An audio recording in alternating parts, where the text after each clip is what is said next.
बहुत समय पहले हस्तिनापुर राज्य के प्रसिद्ध गुरु द्रोणाचार्य अपनी गुरुकुल में राजकुमारों को शस्त्र विद्या का प्रशिक्षण देते थे। उनके प्रमुख शिष्यों में अर्जुन सबसे अधिक प्रतिभाशाली थे। गुरु द्रोण ने उन्हें वचन दिया था कि वे उन्हें सर्वश्रेष्ठ धनुर्धर बनाएंगे। उसी काल में वन प्रदेश में निषाद राज के पुत्र एकलव्य भी धनुर्विद्या में निपुण बनने की इच्छा रखते थे। वे गुरु द्रोणाचार्य के पास पहुंचे और विनम्रता से शिष्य बनने का आग्रह किया, लेकिन द्रोणाचार्य ने ये कहकर उन्हें अस्वीकार कर दिया कि वे केवल क्षत्रियों और ब्राह्मणों को ही शिक्षा देते हैं। एकलव्य बहुत निराश हुए, परंतु उन्होंने हार नहीं मानी। वे जंगल में एक स्थान पर गए और वहां गुरु द्रोणाचार्य की मिट्टी की मूर्ति बनाई। उसी मूर्ति को वास्तविक गुरु मानकर उन्होंने कठोर साधना प्रारंभ कर दी। बिना किसी गुरु के मार्गदर्शन के मात्र अपनी लगन और परिश्रम से वे धनुर्विद्या में निपुण हो गए।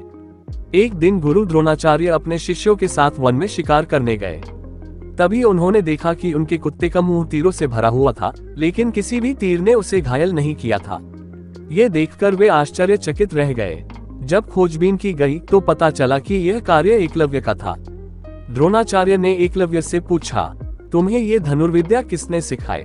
एकलव्य ने सिर झुकाकर उत्तर दिया, गुरुवर, मैंने स्वयं अभ्यास किया, परंतु मैंने आपकी मिट्टी की मूर्ति बनाकर आपको ही अपना गुरु माना है। द्रोणाचार्य ये सुनकर कुछ क्षण के लिए भाव विभोर हो गए, लेकिन उन्हें अर्जुन से किया गया वचन भी याद था। उन्होंने एकलव्य से कहा, यदि तुमने मुझे अपना गुरु माना है तो गुरु दक्षिणा भी देनी होगी।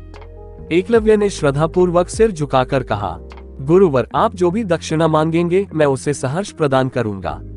गुरु द्रोणाचार्य ने गंभीर स्वर में कहा, मुझे तुम्हारे दाएं हाथ का अंगूठा गुरु दक्षिणा के रूप में चाहिए। एक पल के लिए सब लोग स्तब्ध रह गए। अंगूठा काट देने का अर्थ था कि एकलव्य कभी भी धनुर्विद्या में पहले जैसा निपुण नहीं रह सकता। लेकिन एकलव्य ने बिना किसी संकोच के अपने दाएं हाथ का अंगूठा काटकर गुरु के चरणों में अर्पित कर दिया। इस कथा से हमें ये शिक्षा मिलती है कि सच्चा शिष्य अपने गुरु के प्रति पूर्ण निष्ठा रखता है। एकलव्य का त्याग और उनकी श्रद्धा इतिहास में अमर हो गई। आज भी जब गुरु शिष्य परंपरा की बात होती है तो एकलव्य का नाम श्रद्धा और समर्पण के प्रतीक के रूप में लिया जाता है। उनका त्याग ये सिद्ध करता है कि सच्ची लगन और आत्मविश्वास से हर कठिनाई को पार किया जा सकता है, भले ही परिस्थितियां अनुकूल न हो। गुरु दक्षिणा की यह कथा सिर्फ शिष्य के समर्पण की नहीं, बल्कि उस आदर्श भावना की भी है जो ज्ञान, समर्पण और त्याग को सर्वोपरि मानती है।